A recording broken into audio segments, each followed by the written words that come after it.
anyone who knows me knows I'm two things. One, a champagne snob, and two, a rosé fiend. And when I say fiend, I prefer to drink rosé everywhere I go. If there's champagne I don't want on the list, if the reds and whites aren't interesting to me, we just go straight for rosé. But there's rosé, and then there's rosé. And I want to introduce you guys to Marrenon's Petula. Petula is one of my favorite ladies in the world. She's the reason I found Marrenon. She was the official rosé of Roland-Garros tennis. So when one does not want to be drinking Moet in the tents, one drinks Marrenon's Petula and discovers where they buy it from. And the rest is history. So the other thing I love is that it's from a region called Luberon. Now, everyone knows Provence rosé, and I feel like in Australia, we just go, is it salmon color? Is it from Provence? That's all anyone ever asks. There is rosé, rosé can be made from any grape from any country, because rosé is made a few different ways, but the main way is that they kind of bleed the skins into the juice and then take the skins away. This is a 100% Syrah, or it's not 100%, it's like 90 something percent, so we don't really need to say it's got any Grenache in it, but it is mostly Syrah, and it's from a region called Luberon. Luberon is in the heart of Provence. So if you look at the map of France, Provence is quite a large region. I'm talking right smack bang in the middle of Provence. There is a place called Luberon and Ventoux. We'll discuss Ventoux a little bit later. But the entire wine region of Luberon and Ventoux is inside a park, a national park. I try and say it in French, the Parc Naturel.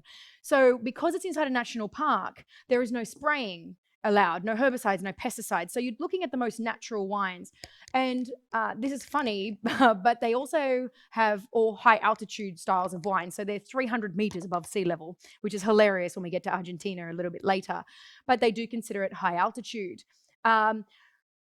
This particular wine comes from a single vineyard. I've actually been there, which is pretty cool. If you ever go to the region, you can go. But Marrenon is awesome because they make up 10% of Southern Rhone wine production and 1% of all French wine production. Marrenon is what we call a cooperative. They are a cooperative of 1,200 vignerons and winemakers.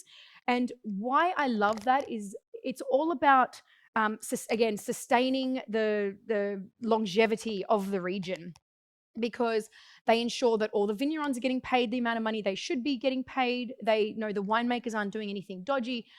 There's so much protection around these wines. And I just, from an ethical kind of standpoint, I really love knowing that there's no exploitation happening in this region.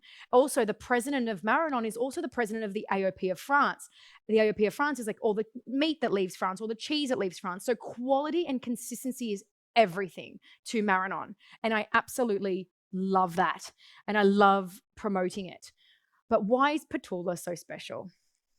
Not only is that deep salmon color that everyone loves, because it's 100% Syrah, or basically 100% Syrah, you've got beautiful little red berries, strawberries, raspberries. It's spicy on the nose. It just pops, like really pops. It's what I like to call a rosé with character.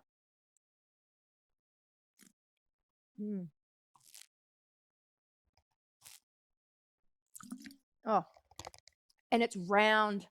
It's got red currants and mangoes that just pop, with all that acid. It's got power. It's got freshness. It's got acid. Oh, this is such a lovely wine. If you haven't tried Petula, you are missing out. Highly recommend her. You're looking around $35 on Petula. And I guess the reason I want to highlight Luberon is because as Australians, we need to get away from Provence.